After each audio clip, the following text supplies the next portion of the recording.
Holy God, may your word be spoken, may your word be heard. Amen. Please be seated.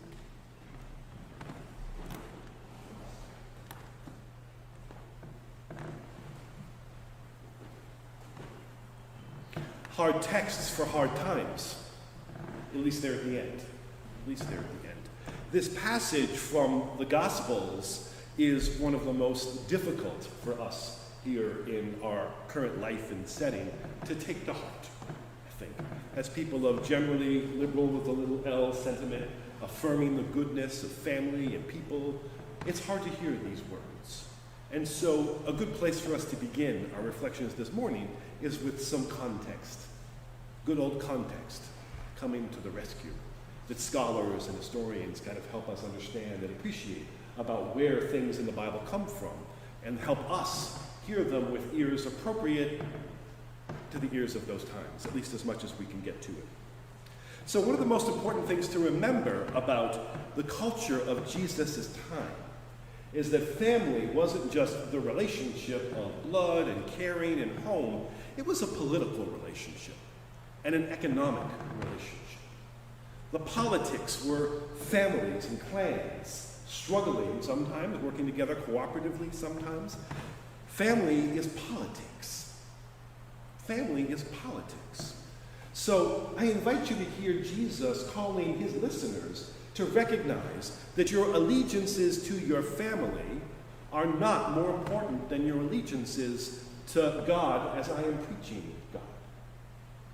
Justice, compassion, mercy, love. These are the supreme values. And if you favor a family member against those values, you're betraying me. Jesus personalized it. That's very different from a cult leader. Let's just go right to it. A cult leader who would use words like these to isolate someone from their caring relationships so that they might come into the circle of control that the cult leader tries to establish. Right? That you need to let go of your former life. You need to say goodbye to your family and your friends. You need to find new friends in our community, our circle. That's what cult leaders do. They try to isolate people and then pull them into their sphere of influence. And that goes off interiorly, at least a little bit for us when we hear this passage. It's not what Jesus is saying.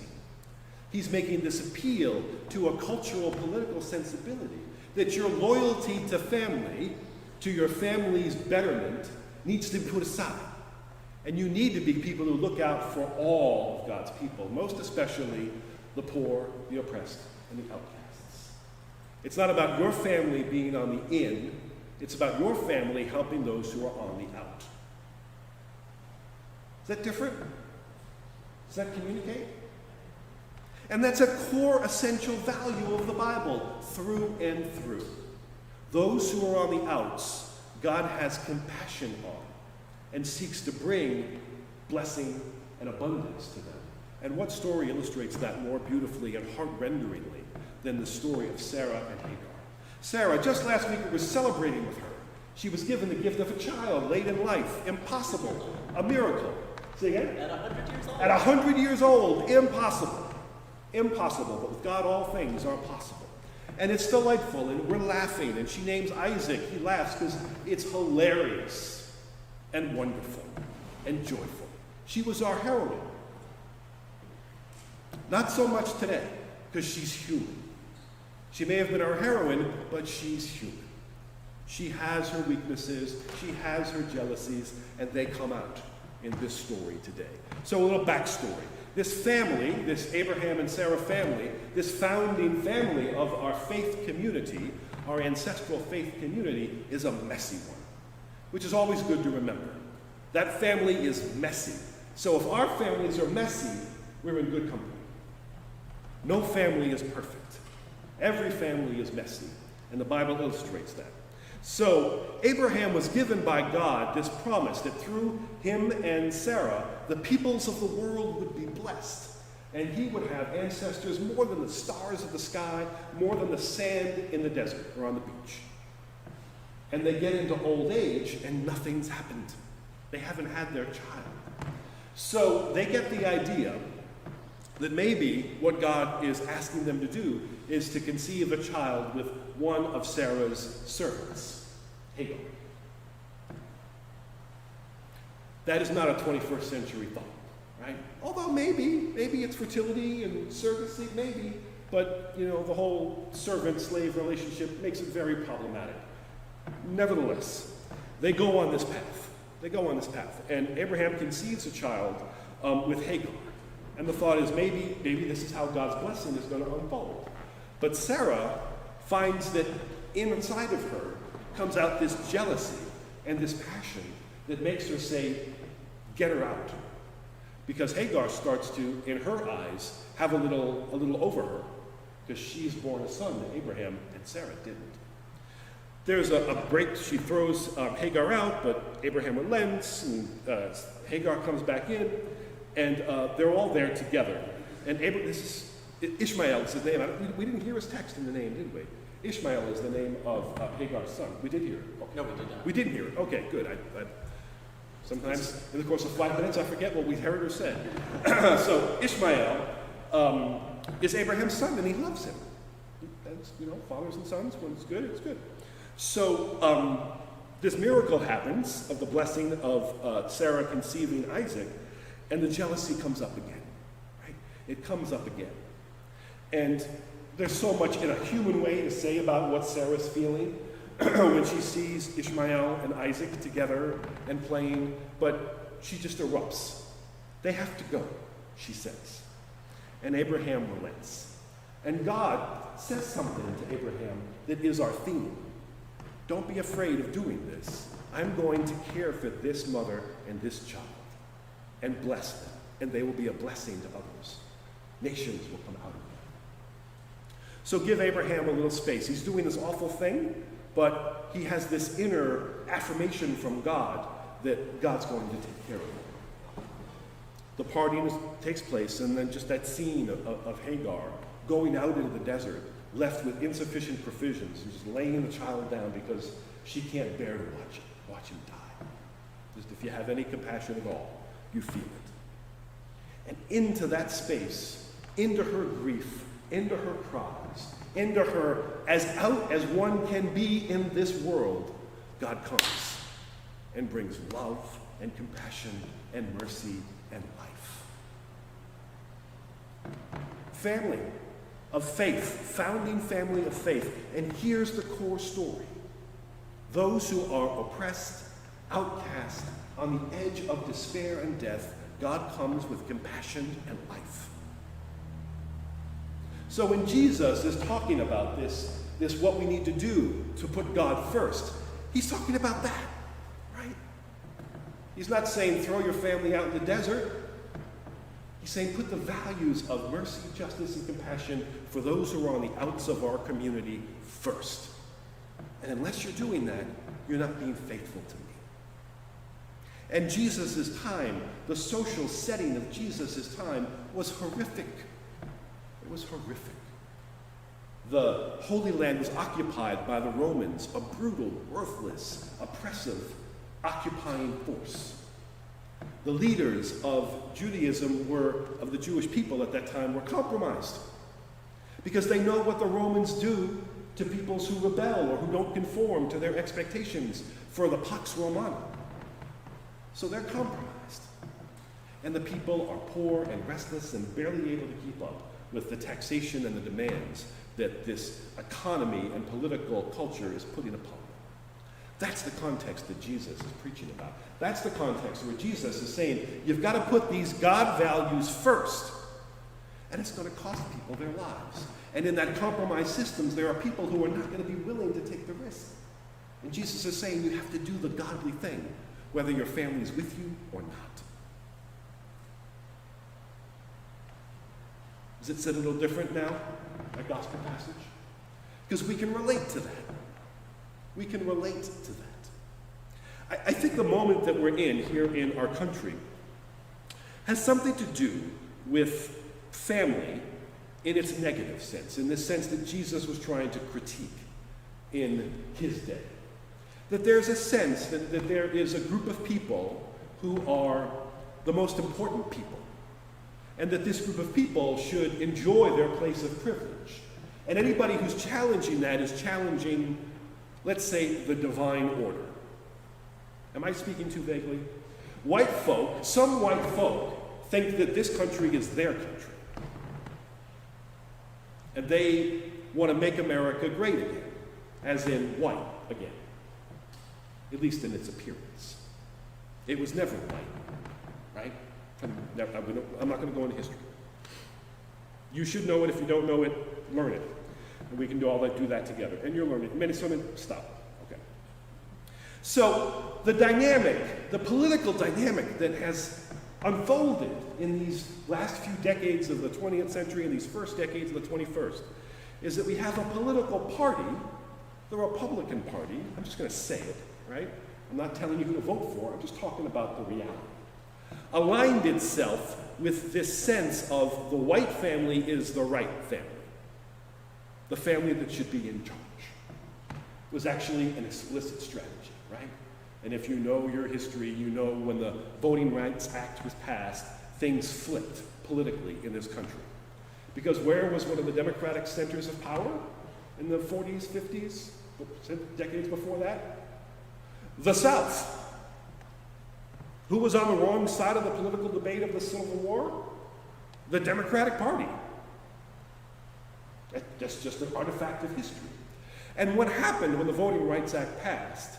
Lyndon Johnson, president at the time, and a complicated figure who has much to admire and much to critique, observed that the Democratic Party has now lost the South for the next generations to come because it's going to flip, which is exactly what happened.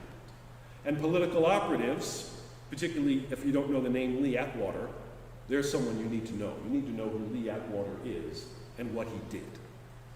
He articulated one of the key architects of the Southern strategy, that Republicans would leverage this racial tension by dog whistling, by appealing to white racism so that people would be motivated to vote Republican. It's out there and it's explicit. That's the family politics of ancient times, right? That's betraying the values of justice, compassion, peace, equality, the good of every person for the elevation of a few. There were masks on that in the Republican Party over the years, and you may have had a complicated relationship with the Republican Party, or you may not. I would describe my relationship as complicated. I'll confess that, up front. Mask is off now. The mask is off now. And the political moment that as one of the ways that I see the political moment that we're living in right now is it's a struggle between a political party that's committed to this one family being above the others versus an amazing multiracial coalition that says, no, we're all brothers and sisters across the lines of our differences, and our diversity is a beautiful thing. And we should have our country reflect that. And it's in fact reflective of our core values if we read the Declaration of Independence and the Constitution. Does that ring true? Does that ring true? So it's hard to keep up with the events of the week. It's hard to... Something happened Monday. It was kind of a big deal. It was kind of a big deal. Probably more than one thing. I'm thinking of the Supreme Court decision affirming the rights of LGBTQ plus people from discrimination, protection from discrimination. A decision that came down in our partisan court by 6-3, which is unusual. That means 2 of the Republican-appointed justices voted with the 4 Democratic-appointed liberal justices to make this decision, affirming a fundamental value of our country. And one of the justice who wrote the lead decision, Neil Gorsuch, was appointed by President Trump. This is a huge thing. It's a huge thing. And as I noted, I forget where I noted it, perhaps it's not insignificant that Neil Gorsuch is Episcopalian. So that Vestry. I'm sorry? You said it That was at Vestry that I meant. Thank you for reminding me, Andrew. If you didn't know, Neil Gorsuch is an Episcopalian, worships at a church, relatively theologically conservative church from what I understand, but an Episcopal church in Virginia. And the things that we talk about in our Episcopal worship and liturgy, these core values that we pull out of the Bible and that we put into our baptismal covenant, they formed him.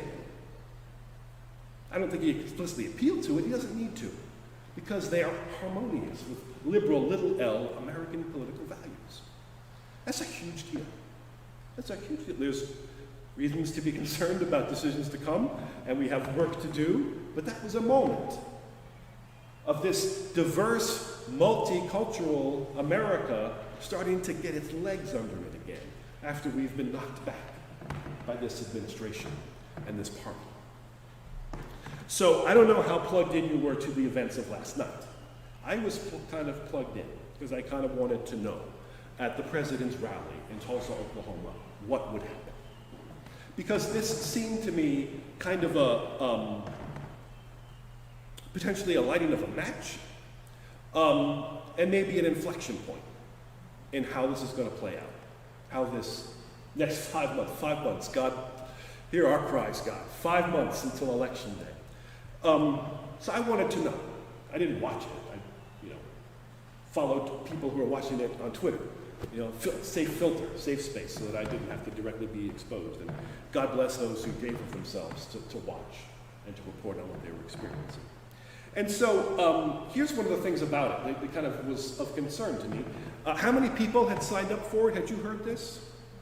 1 million. 1 million people online had signed up to participate in this event.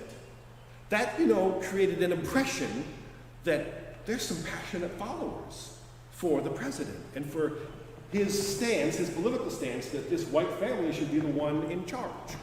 So I was motivated to find out, well, what's going to happen here? What happened in the skinny?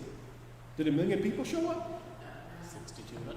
6,200 in an arena that fit 19,000, where they were so concerned about the number of people who were going to show up that they set up a special stage for a pre-rally rally that just as the event was getting ready to start, they were already tearing down because there weren't people there. This is significant. And partly what I learned, that I found especially hopeful. Do you know what TikTok is? Have you ever heard of TikTok? Because you have teenagers, you know what TikTok is, right? If you have teenagers, you know what TikTok is. So TikTok is another social media platform. There are a number of them. It's kind of short videos where people connect. And it's kind of well known for dance videos and things like that. And so it turned out that on TikTok there was someone of our generation, many of us, a Gen Xer, a 51-year-old in Iowa who was a Pete Buttigieg supporter, put out a video saying, let's get tickets, these free online tickets, and not go. Let's just swamp them and then not show up to kind of mess with this rally. And it went, as we say in social media, viral. It went everywhere. And all kinds of people all around the world started to reserve tickets. And it turns out they were pretty savvy about it, because they would post their video and then delete it, so that there'd be no trace left, which meant that the people who were gathering all that data, which would be the Trump campaign, didn't know that they were being conned. This is actually hugely significant, because the Trump campaign had been talking about how they have this incredible social media structure, nicknamed the Death Star, to win the election, right? That they're just going to so motivate their people that they're going to have the turnout they need to win the key states, to win the Electoral College, to win a second term. You would think that you wouldn't let that, we remember what happens to the Death Star, right? We remember, we've seen Star Wars, we've seen Star Wars, right? We've all seen Star Wars. You remember what You've seen the first one when it first came out in the 1970s. I saw it 13 times in theaters when it first came out in the 1970s. Because, anyway, you didn't need to know that. You think you wouldn't name something that, because it kind of turns out badly and you're on the wrong side. But they did, and they did. So what happens? This group of, as someone noted, untrained teenagers, because that's who actually picked it up, was all the teenagers all over the world on TikTok, got tickets and totally scammed them. So that they're promoting, we have 800,000, we have 1 million people signed up for this rally. No, you didn't. Your social media juggernaut just got blown up by this diverse coalition of this young generation that doesn't see the white family as the one who should be on top. It sees people as a diverse community that should be together. Everyone equal, everyone with dignity, everyone with respect. I feel better. Do you feel better hearing that? Because this vision of a diverse family of humanity as one, respecting one another's dignity, lifting up those who are low, not and lording it over one another, that's the Bible's core value. And it's the value of a lot of people too. Hopefully the most people. Because you need the most people to win an election. And we have to win this election. Our values have to be the winners of this election. I'm not telling you who to vote for, but our values have to win this election. I'm much more hopeful now that they will than I was before I was waiting for 1 million people rallied by the Death Star to show up in Tulsa, Oklahoma for a rally for our current president. But we have work. We have long work. Maybe this is that moment with Hagar in the desert where we've caught a breath.